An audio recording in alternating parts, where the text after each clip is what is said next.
welcome to the Pitch of Discontent. Owen back again for another guest episode. Very excited to be joined by two friends of the show this evening. They are, in fact, our most ever returning guests, returning champions, Adam and Pip. Boys, hello. What's going on? Hey, good. Thanks, mate. Doing well. Thank you. You're very welcome. I was looking through the details. So you guys were at the very start of when we did the show and we were just doing like the audio stuff on Spotify. You were on episode 68, and then we had you on last year for episode 158. And when I release this, it'll be episode 238. So for some reason, they always fall on the 8 episode. That's pretty cool. I like that sort of stuff. I haven't planned it that way, but that's just the way it is. Oh, that's good. 8's a lucky number. I like that. I've been busy, super busy, always busy in the studio, on job sites, playing shows, attending shows. Living the dream, some would say, Pip. Yeah, that could be said, yes. What about you, Adam? What's going on? Yeah, just it's still the steady like flow of releases through the Team Glasses label. Still, like I've tried to do not as many shows this year. Got a tour coming up, and obviously Cold Day. We're not doing like heaps of like side shows for Cold Day this year as well. So I'm trying to take a less is more approach. Pip's been trying to tell me the whole time I've known him as well to try and do like 4-band shows. So I'm actually doing 4-band shows for a lot of the shows for this year as well. So got there in the Success. end. Yeah. You finally wore him down, Pip. Good job. Yeah. But yeah, been good. Yeah, sick. Well, I wanted to get you guys on the pod to talk about Cold Day in Brisbane, which is, you know, the main reason that you guys have been on the show previously, but always an auspicious occasion to kind of talk about bands and whatever else. Before we get into the 2025 Fest and the lineup, I kind of wanted to just recap some of the stuff that you guys are up to. Adam, you mentioned Team Glasses. So for people watching, listening, who might not know what that is or what you do, can you talk to us about the label, some of the shit that you've been up to, releases you want to plug, any of that sort of stuff? So it's just a DIY, mostly record label, but bookings as well. Mm-hmm. I do a little bit of tour management and things like that as well. But yeah, so it's been going for I think like 12 or 13 years now. I probably should have figured that out before coming on the podcast, but I think it's like 13 years. Well, they say the second decade's the charm, right? So, yeah. I'm up to, I think it's about 76 releases. I probably should have checked that as well. I've got a few in the can that are going to come out soon, but not ready to be announced. But okay. Most recent ones we did like Face Cutter and when I say we, it's just me. But yeah, Face Cutter and who's from, they're like a really over the top sort of heavy death metal band from Canberra, and I did like Valve from Brisbane who we featured them on the show. That EP rips. So good. Super cool, like noise rock sort of screamo stuff. Ashoka as Hell have got like some stuff coming up, and also always going to be working with them. They do like chaotic, like their new stuff's quite chaotic. It's a bit of a harsh listen, but I guess they call it mathcore, but I don't really know if it's that. But yeah, it's sort of, I just like passion music stuff that I like. Yeah. I'm trying to do a bit more of a collaboration these days with other labels and stuff, whether it's shows or releases. Yeah. That's pretty much it. Yeah, that's awesome. And Pip, obviously you've got Black Blood Audio, which is your kind of baby. You've been running that for a couple of years. Tell us about what's been going on there. I think last time we spoke, you might have just moved the studio, or you were about to move the studio. I remember that being something that we were talking about. But yeah, tell us about Black Blood. Yeah, the studio's moved to the Gold Coast now, so I'm down near Dreamworld. Okay, nice. And it's really good. There's a great community of hardcore bands down there, and I've sort of thankfully been able to make friends with everyone, and they've, I guess, accepted me into the little community. Yeah. But no, everyone's really cool. They're all good to work with, and a lot of times they'll jam just downstairs at the studio where my recording space is. So everyone will pop in and say good day, and it's a good environment. I really like that. Yeah, sick. And is there anything that you've been working on recently that you're excited about? Perhaps something that's already been announced, because you don't want to like spoil anything. But what have you been working on recently? Since the start of the year, it's been a really nice run of lots of friends bands like Entrapment, Death Proof, Buckled just came through again, Blindside, and another band called Consequence. They've got a new EP coming out that's really good. So yeah, they're all great bands to work with. They know the process. They come in all straight to business and try to get the best results we can. So there's that, and I think I can say there's a new Malignant Aura album in the works. Ooh, hell yeah. So that's been a mammoth task. It's nearly an hour long, and 13-minute songs take a lot of curation and I bet the fine-tuning. timeline for those looks fucking crazy. So.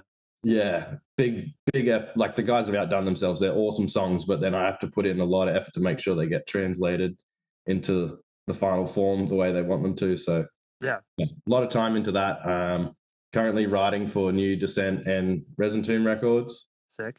A new Snorlax record is finished. That'll come out later in the year sometime. And for people watching and listening, all three are bands that you are in and that you actively do stuff in. Not just recording, like you play and perform in said band. Yeah, so I play guitar in Descent and Disentomb. They're the two main bands of mine that like will play shows and will fly around and do proper stuff. We have another band called Crossface. Snorlax is more just studio stuff, but Crossface is that's our hardcore band, and we've just put out a record, so we've been playing a lot of shows for that, which has been really fun. Yeah, the kids react when you play a two-step in the right part of the song and you nail it. It just they go bang. That's what I want to hear, and rewarding feeling. Yeah, we were talking about it off mic, but we featured that release on the show a couple of months ago now when it came out. But really ripping record, really cool stuff, and it definitely has the Brendan touch, like in the riffs and in the production. Like you got your kind of stamp all over it. We'll talk about Crossface a little bit more further in the show when we're talking about Cold Day, because you're on the lineup for this year. Nepotism at its finest, I must say. But you have a little bit, unfortunately. Yeah. Speaking of bands, though, Adam, you've got a new project. Tell me about Raw Impact. Yeah, so I just wanted to do a hardcore punk band. So, I got some guys and we tried some different people out and stuff. And we just played the one show. We played that toe-to-toe reunion on the Gold Coast a few weeks ago. Sick. We've got a few coming up. We're playing with Enzyme, and we're doing a show with like Metho that's not announced yet, and also there's a show with Urban Sprawl as well coming up. Oh, and yeah. There's the things over there. So it's like next week, with Dominant Hand from Sydney and Scram from Yamba. Somewhere near there. Yeah, Yamba. And Allegiance at PFR Lounge. We're playing next week as well. I think this will be out. Yeah. And are those like the first few shows, or have you played shows already? One show, so it'll be our second show, next week. So, but it's all sort of guys that have been in bands before, so it's very fun. Sort of, like I guess, it's like youth crew elements and like 80s hardcore elements, and it's just really concise hardcore punk stuff. Any recorded music or? We've only got like jam recordings and stuff at the moment, but we're going to record in August is the plan. Yeah, we're looking at you, Brendan. Busy man. Yeah. Tell me about the Urban Sprawl tour, because you mentioned that before. Let's give that a little plug. So that is to start next month. So there's 8 shows that's going to Melbourne. Starts on the 8th of July at Last Chance. It's actually 2 shows at the Tote and Last Chance, and we're just doing Sydney, Canberra, Newcastle, Gold Coast, Sunshine Coast, and Brisbane. So it's folks from San Francisco Bay Area. They're on Revelation, Convulse. They've got a new release coming on Convulse soon. Okay. And just folks from like Torso, Joyce Manor, and Cellrod, and Graf Orlock, and Wound Man. Yeah, there's a lot of people, Ceremony and stuff. Yeah, sick. Yeah, just like really fun, aggressive hardcore punk stuff. Yeah. And how did that get kind of connected through you? Like, did you know that they approached you, or? Oh, it's just my mates. So they were like, we've got a thing coming out. So I was like, yeah, man, let's do it. So yeah, that's awesome. The process that we do with that is like it takes like 6 months to get it all sorted, and then so I'm doing that tour with Dave that runs Vinny's Records and Vinny's Dive. Oh yeah, yep. And also getting help from Christina and from Blow Blood Records in Melbourne as well as coming along. Yeah. And Baz, Lee and Barry Goodfood's coming along on the tour with us to do like a documentary. Okay. Yeah. He's making a full like doco on it.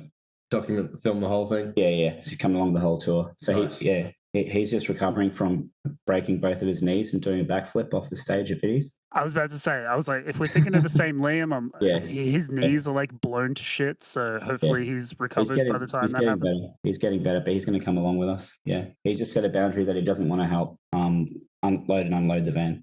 He's mobile again? He's got like, you know, Forrest Gump, like leg sort of things, braces. Yeah. Yep. Yeah. So he can tour. Yeah. He's not completely lame. No. He can do merch and shit and stuff. Godspeed. We wish him well.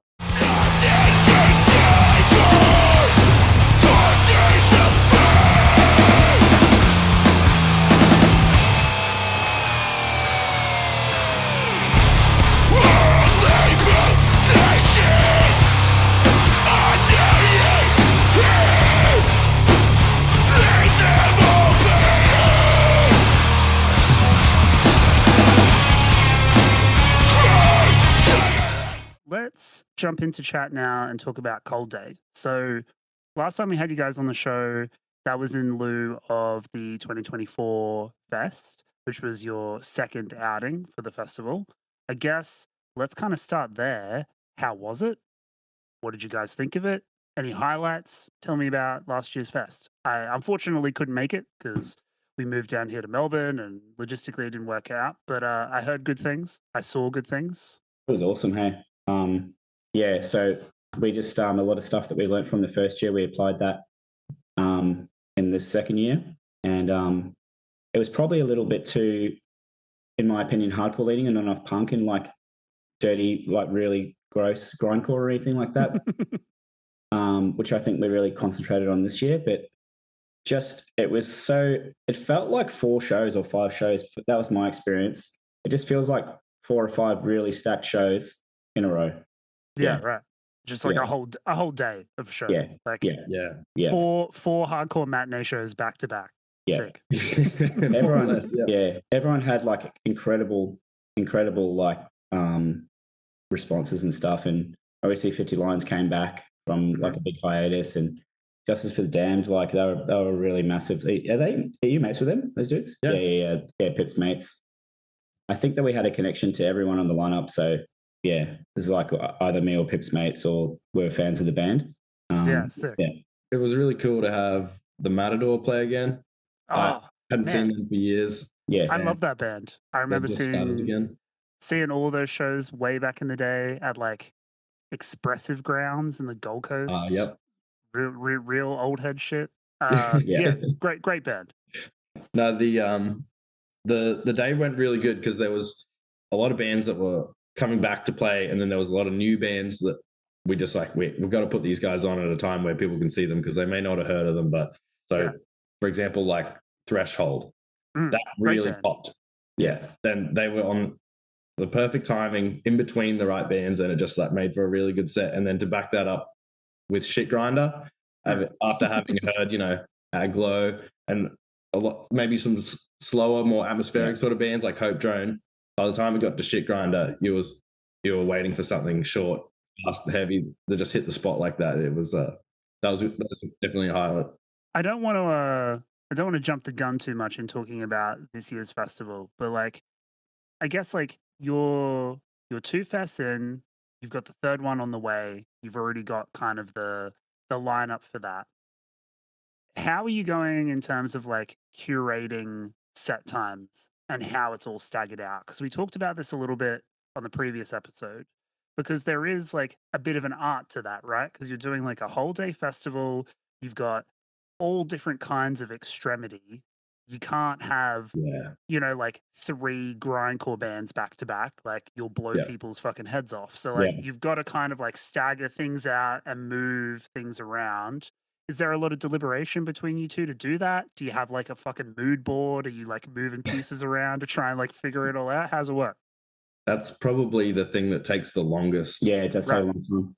I think initially I thought that it was best to slot bands into little groupings of similarities. And that way, if people have a specific thing that they're into, they'll come and they'll see that part of the show and they're satisfied. But after a few years, I don't think that's the correct approach. It should be perhaps more in the way that you curate an album or a movie, where it's got ebbs and flows and then keeps you engaged but not burnt out. Because like you just said, 4 grind bands in a row, the 5th one might not feel as grindy. Yeah. Well, I feel like you're appealing to kind of like 3 core demographics. Like you got like the metalheads, you got the punks, and you got the hardcore kids. So like there's considerable overlap between all 3, and you're gonna get the real kind of diehards who are down for everything. But like if you're the dude in the battle jacket with the long hair, like there's probably like 3 or 4 bands that you really want to see.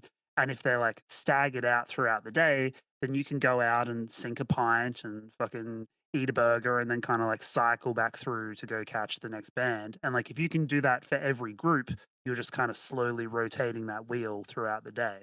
So I think the ebb and flow approach is wise. I think that's a good lesson. The other thing is to be really conscious of not putting 2 bands that are too. This is now having learned. Having learned. Let's do it. Lessons learned. Let's go. So learn and doing.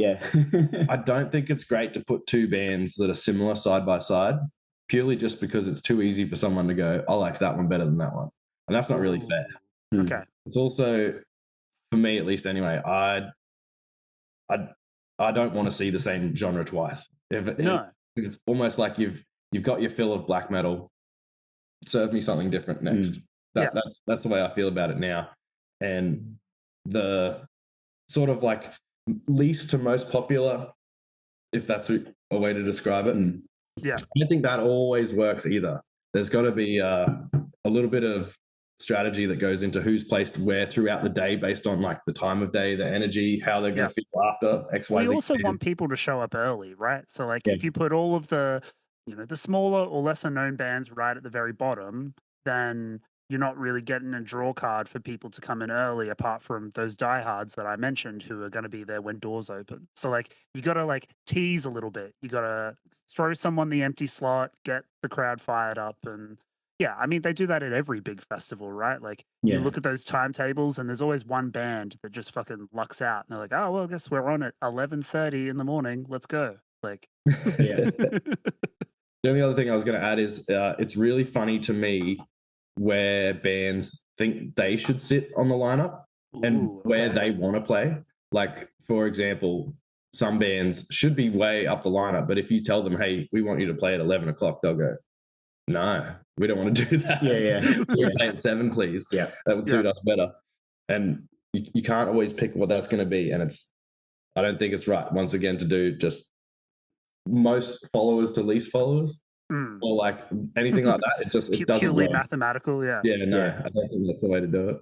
We don't have to name and shame anyone, but have there been any ridiculous demands or any demands that have made you both go, really? Like, is that something that we're going to have to try and do? We haven't told everyone the set times yet, but I did tell the guys in Shackles, like, hey, you're going to be playing pretty late in the evening, and they were like bummed out. They wanted to play 5 p.m. But they're not moving. They're staying at the top. That's Queensland represent. We've got to do that.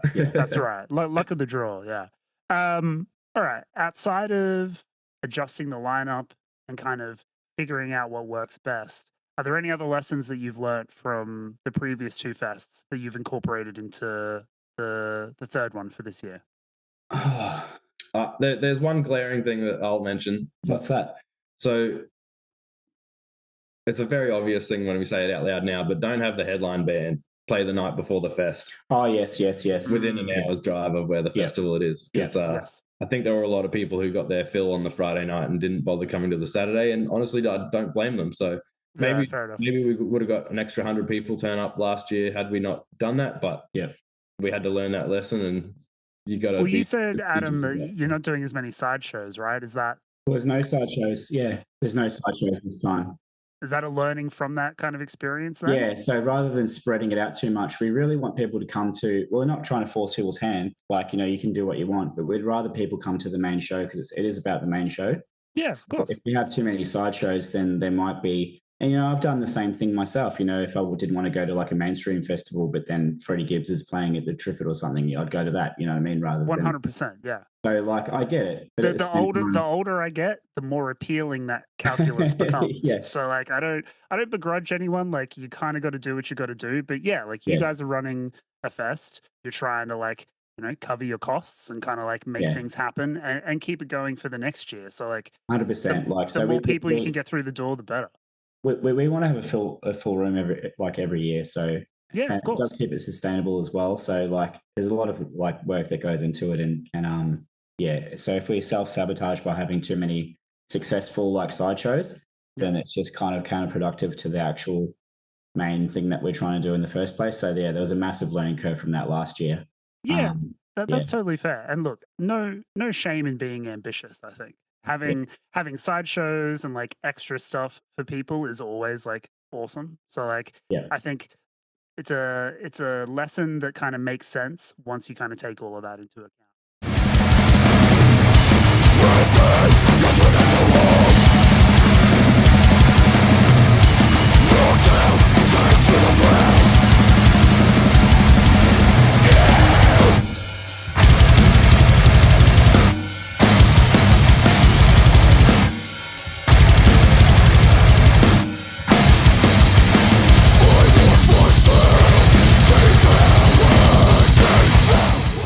Let's talk about this year's fest. I feel like we can just rip straight in now. So the fest is on Saturday, July 26th.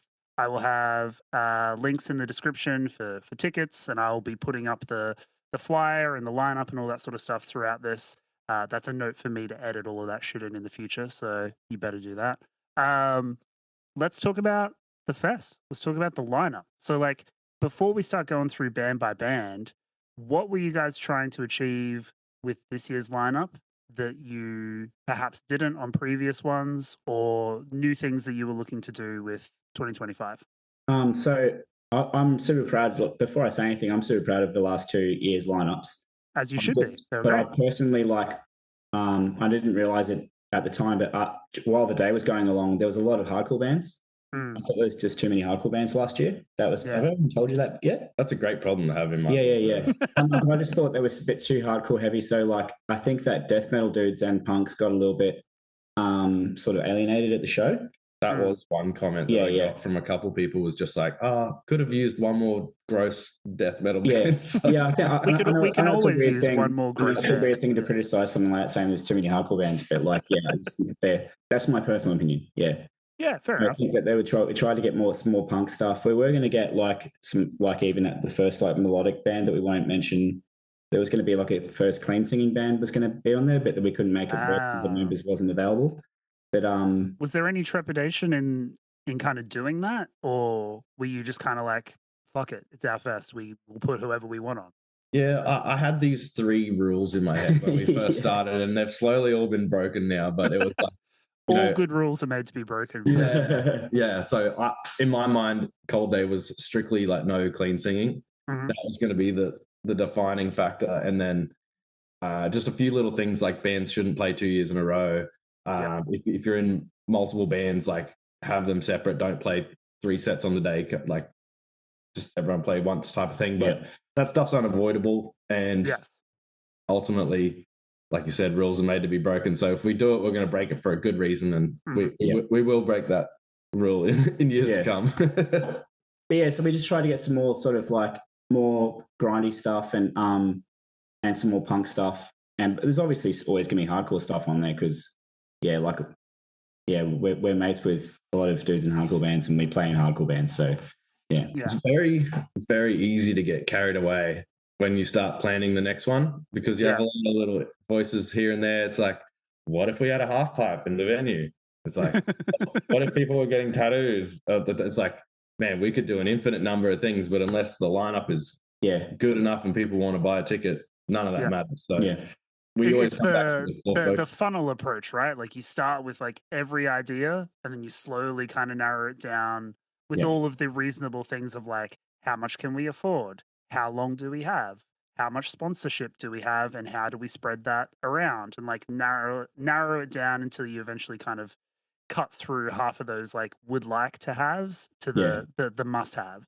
Yeah. A lot of other festivals will tend to have multiple stages. We are still just a 1-stage festival. So that's which I kind of like. I think it's sick. And I don't know, like I've never tried to run a festival. I've booked maybe a handful of shows back in the day, but nothing on the scale of Cold Day. but I would imagine having a single stage kind of does streamline things a little bit when it comes to like backline and kind of sound and all that sort of stuff. So I don't necessarily think that's a negative. Yeah. No, it definitely helps in that aspect. We only need one front of house sound engineer, and one backline can more or less satisfy the whole day. Yeah. But then it becomes trying to fit everything into a 1 day period and making sure bands start and finish at the correct time and everyone gets a fair chance. So it's challenges. Do you guys have like consistent crew or like returning crew, like people that have kind of come through each fest?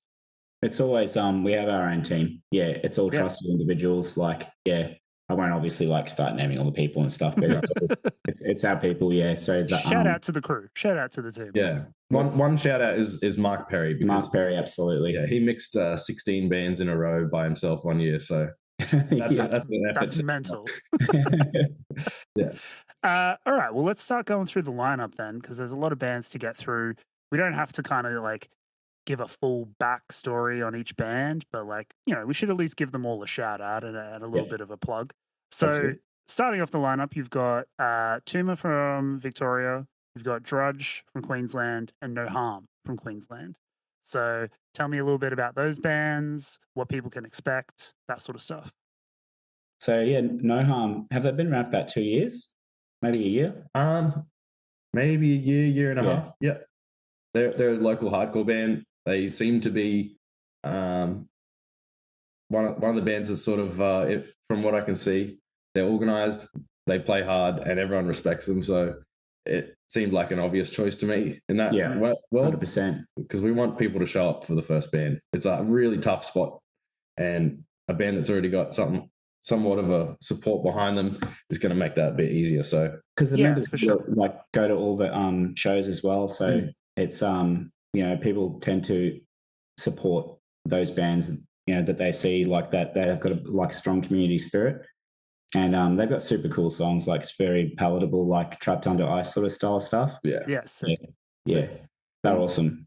Same could be said for Drudge. They're all just good humans. Yeah, they're always at shows, and like J-Rod, their drummer, for example, is always putting a lot of work into making DIY shows and house shows and World Rock, all ages shows.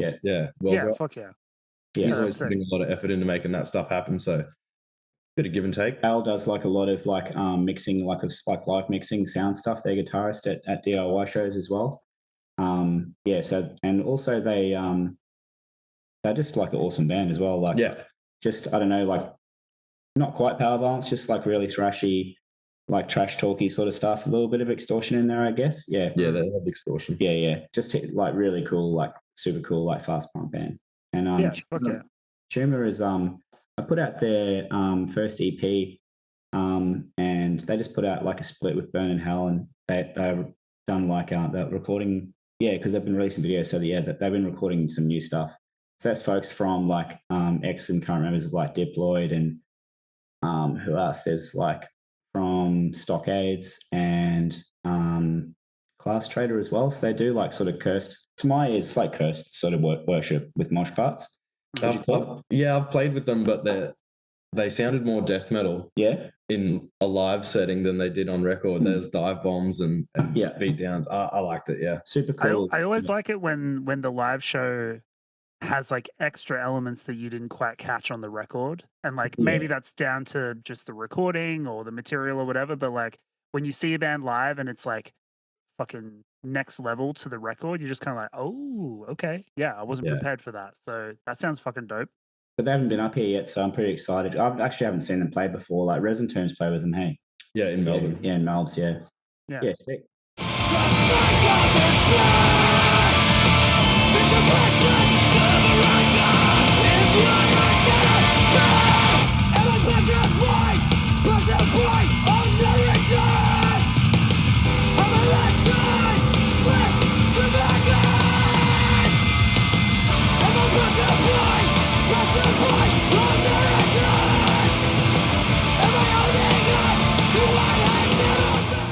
We just realised we didn't mention Homesick from Sydney. Yeah, we didn't mention Homesick. Shit. That's all right. We'll talk about them now. They're a very good band from Sydney. They play melodic hardcore, and if you like verse, you'll probably like their stuff. So Please attend. I also have some inklings of new Homesick material that's coming out, which I have heard, and it fucking rips. So yes. Okay, let's talk about the other two bands. So you've got Glitter Strip and you've got Crossface. Crossface, obviously, Brendan, we were talking about that before. So you put one of your own bands on the bill. Kudos to you for doing that, I guess. You've been playing some songs from the new record, and are you excited to rip it at the fest? Yeah. I mean, I wouldn't book a show that I wasn't playing usually. That's kind of the reason behind it all. Another rule maybe to be broken. Who knows? Yeah, definitely. But yeah, we put out a record on the 20th of April this year, and it's just songs that we thought would be really fun to play live, and it seems to be proving true. And yeah, it's a lot of fun for us. It's a little bit obnoxious. We're going to play with 3 guitars at Cold Day. Mostly songs from the new record. Yeah, self-titled. It's out on Big Records at the moment. Go check it out. Yep. Shout out to Louis. Yeah. And Glitter Strip is that's our Gold Coast band for the year. Yeah. And they just put out a record as well, which kicks ass. I saw them play the other night, the Iron Lung show. And yeah, it was super loud, and their set was really good. I'm looking forward to see them. Iron Mind, you mean? Iron Mind. What did I say? Iron Lung. I meant Iron Mind. Yeah, sorry. I knew what you meant. Iron Mind, Iron Lung, Iron Age. There's a lot of good ones. I didn't catch it, but Adam did. Good work, Adam. But yeah, last time I saw him play was on the Gold Coast with Jailed, and it blew me away. But it's stacked like all the musicians in there. They've just got like everyone that's in that band is quite significant. Bring something to the table. Yeah, it's powerful. I remember hearing their demo. Sorry, you go. I said I remember hearing their demo. I want to say it came out like during COVID, like 2021. Like they've only been around like a handful of years. I'll have to check out that new record. Yeah, it's on Burning Hammer. Mm-hmm. Burning Hammer, yeah. Sick. That's that Burning Hammer. Yeah, no, that'd be let's talk about some other ones. I'm guessing this ticks the gross band list. Putrescent Seepage, I'm guessing, is perhaps not a hardcore band and might be some kind of grind band. Yeah. So the story with that one was I went and played a festival in Adelaide, and these guys were on somewhere in the middle of the afternoon, and someone had pulled me aside and just said like, "Hey, Brendan, you got to catch this band. They'll be right up your alley." And so I did, and they were, and it was the highlight of the day for me. So I think maybe even at the festival that day, I might have even said something to them like, "Hey, can I email you about playing a festival in Brisbane? Because I need to show this to my friends." So that's the way to do it. Just bring you to Brisbane. Sick. So yeah, it's only 3 guys. Actually, no, they've added a bass player now. They have a bass player now? Yeah, I think they might have poached someone from another band, but I'll leave that to them to announce. Are they on Grindhead? Is that who they work with? I don't think so. Oh, okay, no. But they've got some releases out. It's the name paints the picture of what they sound like. The name is like perfect. Like without me even knowing what they sound like, never heard them. I was literally doing notes for this, and I was like trying to remember the lineup from the announcement like a couple of months ago. And I was like going through the list, and I was like, never heard that band. I know that's a grindcore band. I was like, sick, cool. Yeah, sometimes it's nice when it's predictable, but at the same time, you read a name like that, you expect a certain thing, and when you get it, it's satisfying. So yeah, if that was South Australia as well. Yeah, I think that South Australian band. Yeah, I mean, you have the potential to do the funniest thing ever, which is to get a band that does clean singing and then just get them in that slot and say that, hey, we're Putrescent Seepage, and off we go. But no, that sounds dope. I'm excited to check that out. Talk to me about Bloodmouth from Canberra, the nation's capital. Yes. So Bloodmouth are a militant vegan death grind band. Everyone in the band's vegan, and I guess for me, they're closest to probably Full of Hell, in that they mix hardcore elements and also a lot of grind, and then just a lot of aggression. Yeah, there's super aggressive tongue-in-cheek element to their live show, but I love it. Yeah, they're one of my favorite bands. The music is heavy as fuck, but I also appreciate that they've just got like stage like uniform aspect to it. And then from what I've seen, like clips of the live show, there is kind of like a little bit of like a campy, like winking kind of element to a lot of it because it's like so over the top and so aggressive and so militant, which I think like you just got to commit to the bit. And it sounds like they're committing to the bit 100%. And it worked.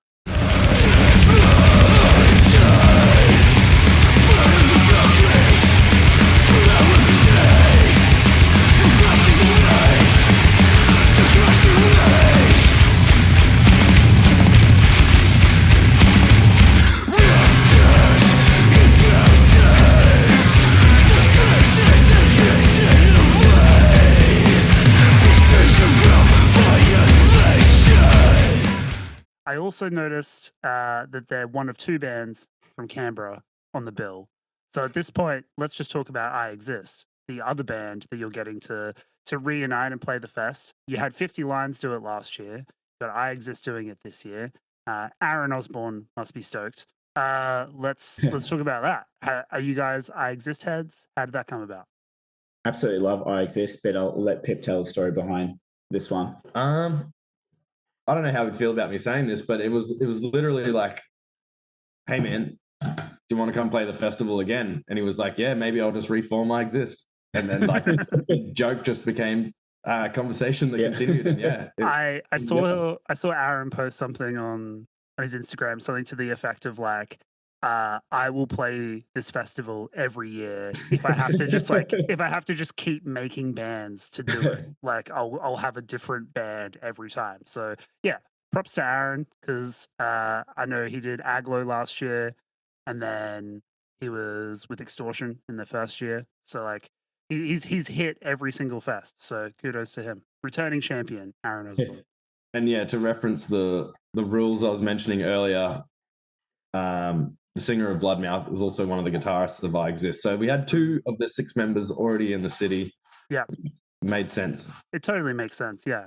I figured there was definitely some overlap there, which is, I don't think confirmed, but certainly hinted at. Because I mean, it's Canberra. It's a small circle of people doing that sort of stuff. So, other bands that I wanted to talk about, and one that I'm particularly excited is Histamine, because they're putting out a new record through Last Ride. And the singles sound fucking sick, so I'm excited to hear that record. Talk to me about Histamine. Histamine, it's just old friends of mine from Sydney. Super underrated. I got them when I was still doing the Common House shows. Did Crossface play with them at one of those shows? Maybe.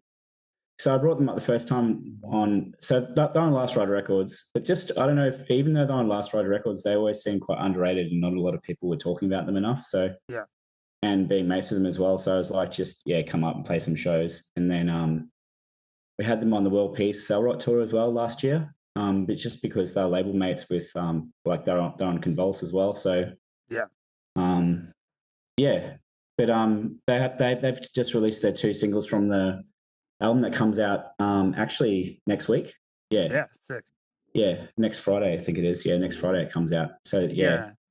I'm stoked for people to check them out. I think having the dual release with Last Ride and Convulse has definitely helped kind of put them on people's radars. And I mean, like, I was aware of them just by virtue of like being from here, but I was getting like PR stuff about them, and I saw they were getting write-ups in like Stereo Gum and shit, which is like stuff that they previously were not getting on other releases. So I think having the Convulse connection, having a kind of dual release is definitely helping to kind of put them on the radar. But never seen them live, but I'm sure the show rips. So they added a second guitarist last year, and obviously like Ed is on the record as well.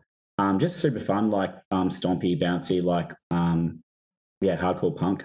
A little bit weirdo hardcore sort of stuff. You could put categorize it as. Just a super stompy, Would you put them in the same category as like The Chain?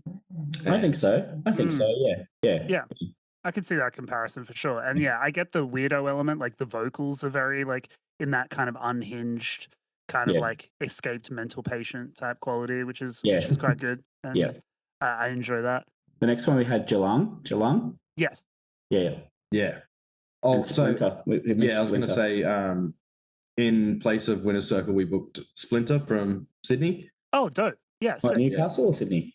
I thought Newcastle. I'm going to say they're a New South Wales band. New South Wales. Perfect. Yeah, we'll skate right through that. We'll beat the allegations there. A New South Wales band. Yeah, Pretty sure that's Steel City because that Newcastle. Yeah. Let's go Newcastle. I think they have crossover members with Scorn. Yeah. Yeah, I think think about all the confusion with all the chopping and changing in the lineup. Like, yeah, I don't fucking that's all right, dude. I mean, it's the nature of the beast. Like, I'm fairly certain this has happened on every fest that you guys have done. So, like, yeah, very, very much part and parcel with what you guys are doing. But Splinter are dope. I've seen them live before. Super heavy show, very fun. Lots of mosh, lots of spin kicking, all that sort of goodness. Yeah. That's exactly the box we wanted to tick there. So yeah, spin kick box tick done. Talk to me about Jalang. They're from Victoria. Yep. So like anarcho sort of D beat band. They've got like some members from, I think they're from Indonesia. Just awesome. Super like political, like really awesome in between songs sort of stories and stuff relating to the lyrics. Really intense. Just awesome like band. Yeah. They've been up here before. Just an awesome band. Really back them. Yeah. Sick. And you've also got Potion from New South Wales. Yep. A band that I've wanted to catch live for a couple of years now, but I've not been able to make that happen. I'm kind of bummed, to be honest, because I really do like their music and I would love to see that live show. A little bit of an outlier for this lineup. Do you agree? Yes. Yeah, we had to make sure I Exist wasn't out there on their own in that realm completely. So they've got a counterpart there, but the slow riff tick. Yeah, you're like slow riff. Exactly. Yeah. But no, Potion are good friends, and honestly, it probably doesn't do them justice to come and play a fest like this where they're short sets, bang back to back all day, because some of their songs are maybe 10 minutes. Because originally, like I was saying to Pip, I was like, I really want to have Potion. Remember we talked about it at the start of the year, and apparently they were like, yeah, sorry, like it's like the 20-minute set's not going to work for us because that's like 2 songs. Yeah. And then I think after we're getting closer, they're like, oh, actually, fuck. Well, Lee came and played last year with he played in Aglo last year. I think once he saw how fun the fest can be, he was like, well, I got to bring my band now, even if we need to play a shorter set, maybe he a played medley. With Phantoms as well last year. He did. See, broke the second rule. Yeah.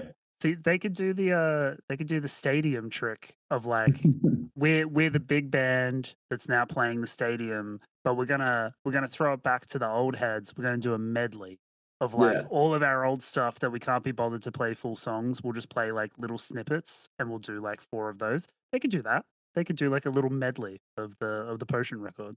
They're such a good band. They could almost just get up and jam for 20 minutes and it'd be great. I'm sure it'd be sick.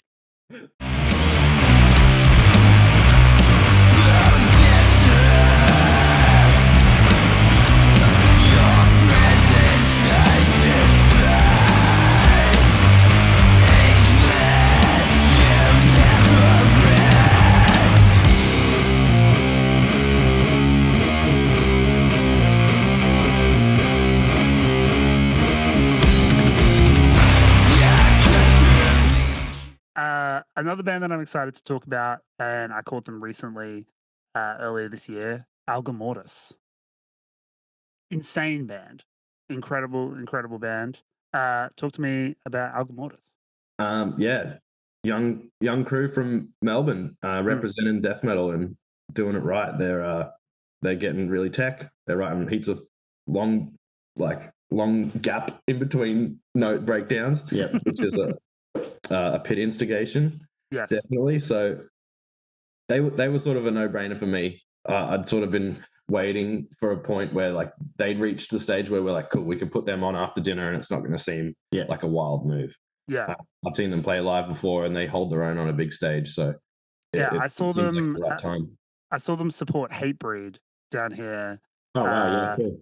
when Knotfest was on and they were doing like the Hatebreed sideshow. So they got the main support for that, and it was fucking crazy to just see like a room full of dudes like who just wanted to pit, and then they're just listening to Gutties for like 25 minutes, and I was like, yeah, this totally works. This is sick. I put out their demo, and when I heard it, I was like, this is just ridiculously insane heavy music.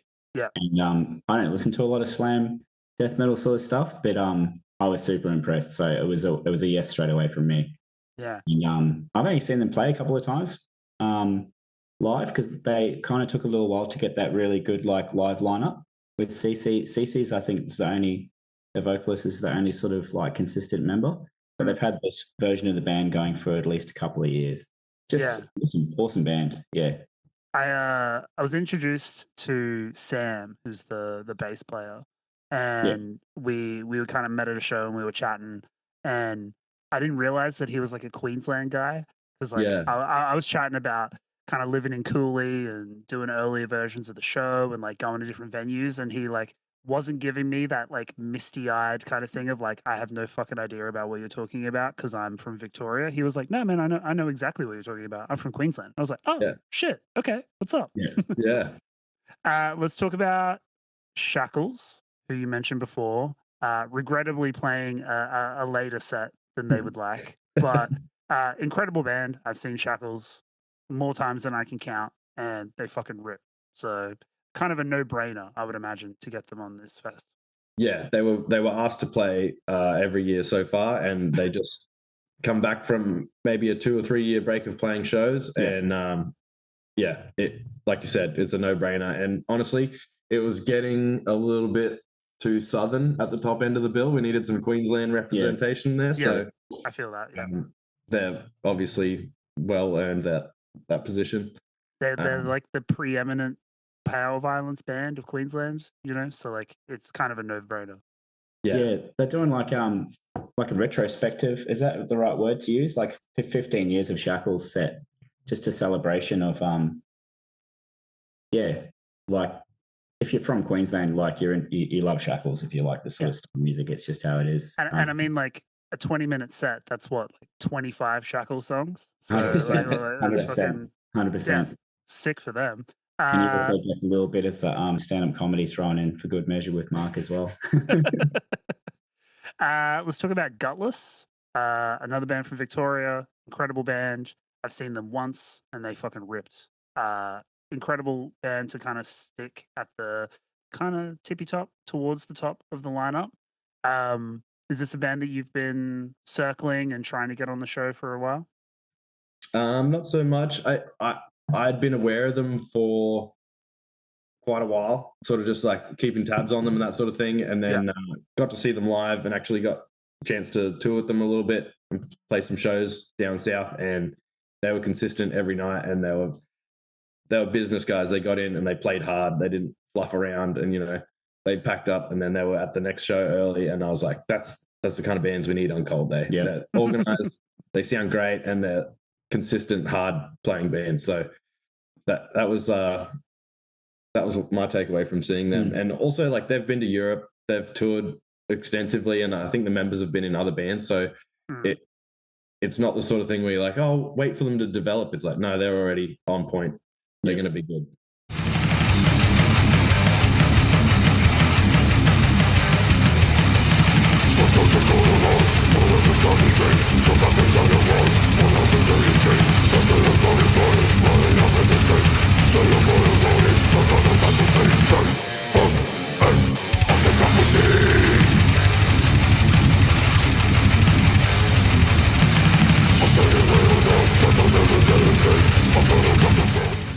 That brings us to the headliner for this year.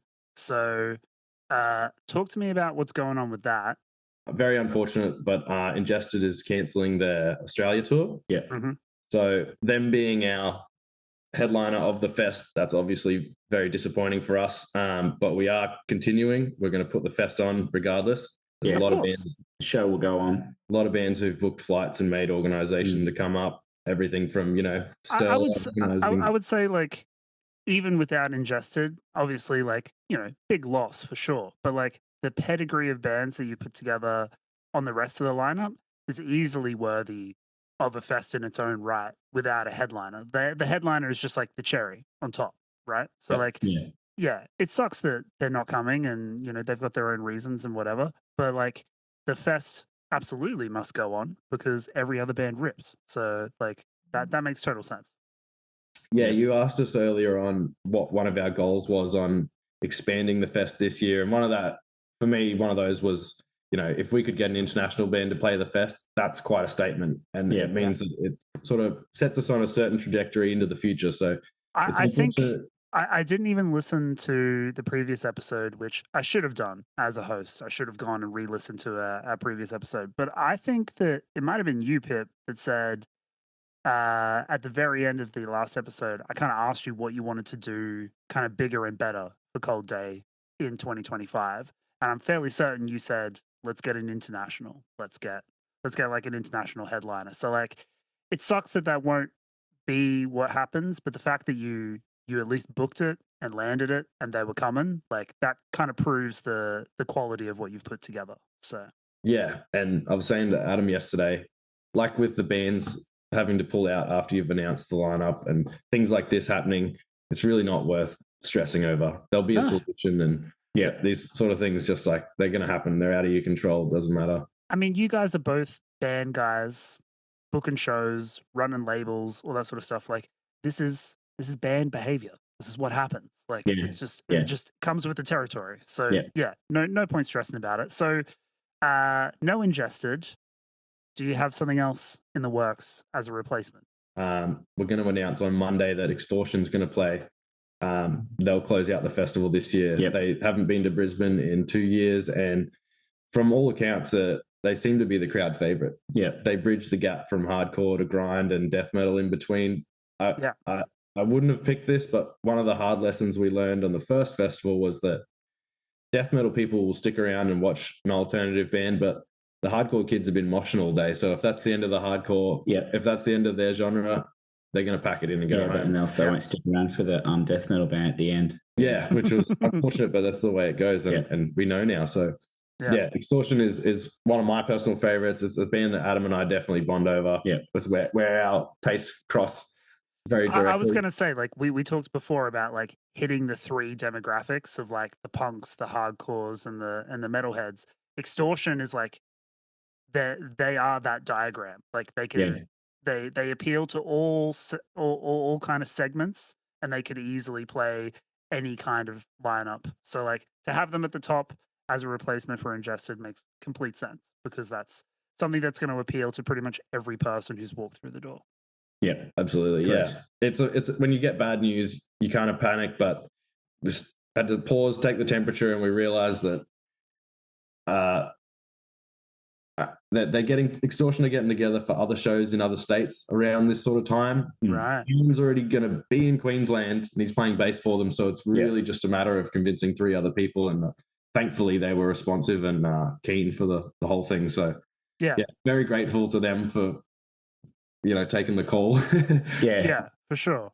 And I mean, look, I'll say like kudos to you guys for being able to kind of like take a hit like that and not kind of hit the panic button, you know what I mean? And not kind of like be like, we have to cancel the fest because the headline is pulled out. Like you could have done that, but I think like keeping it going helps like all the people that have already made plans and logistics to kind of get there. It honors all of the bands who were no doubt eager to play the show, and you managed to kind of get a kind of Hail Mary at the last minute and get Extortion to come in and play anyway. So like it all kind of worked out. Yeah, I mean, don't get us wrong. We still went and double checked that Mindsnare didn't want to do it. Yeah, we did. Yeah, we ask them every year. Yeah, it has to be done. I didn't leak that information, but yeah, that definitely happened. No, we gotta manifest. Yeah, put it out there. We can manifest. Yeah.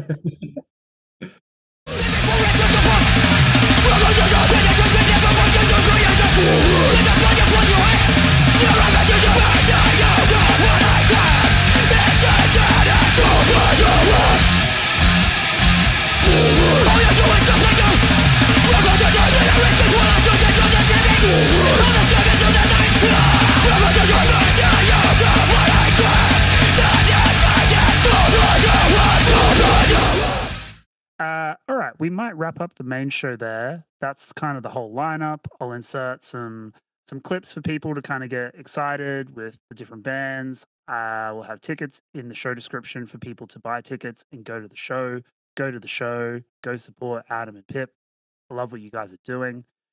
Before we kind of wrap up the main show, do you guys have anything else you want to plug? Anything you want to say to punters, to people coming out to Cold Day?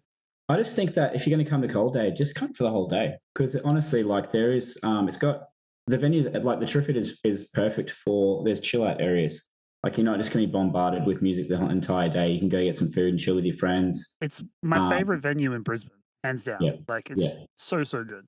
Like it's not one of those sort of shows where it can be intimidating, where you're stuck in the room and having 17 bands like pummel you over like a 11-hour period. Is that what's happening? Yeah. So you can go into... some people are into that. Some. Yeah. Just drink lots of water though, please. Drink lots of water. Yeah. No, that's a great takeaway. Yeah. All the bands are, I mean, a lot of them have traveled a long way to come and play. Yeah. And we've picked them because we think they're going to represent their home city on that stage well and do everyone justice, Cool. All right, guys. Well, look, thank you very much for running through all of that as part of the main show. If you're watching or listening, stick around. We're going to jump on over to the bonus section over on Patreon. I'm going to ask Adam and Pip about their Dream Fest lineup and bands that they would like to book for Cold Day. If all things being equal, they could pick any band that they ever wanted. That's going to be really fun. Pip is sweating already at the sheer mention of it. Adam, Pip, thanks again for coming on the show. Thank you, mate. Really appreciate you having us. Thanks. No worries. We love the show as well, and we love coming on and talking to you. And shout out to Paige as well, and mini Paige. Yeah. mini pod host that's currently incubating. Yeah. Thank you for that, guys. Hello, Owen popping in to say, please sign up for the TPD Patreon. This is what helps us keep the lights on and keep the show going.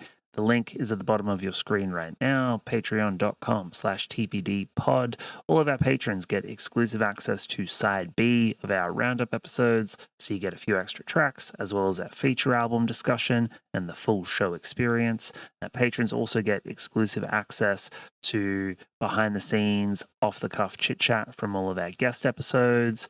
But the patrons are the ones who make all of this happen. For as little as $5 a month, you can sign up to the TPD Patreon, and it really helps us out, really helps us keep the show going. So shout out to all of our patrons, shout out to our executive producer patrons, you're the real ones, and thank you so much for watching the show.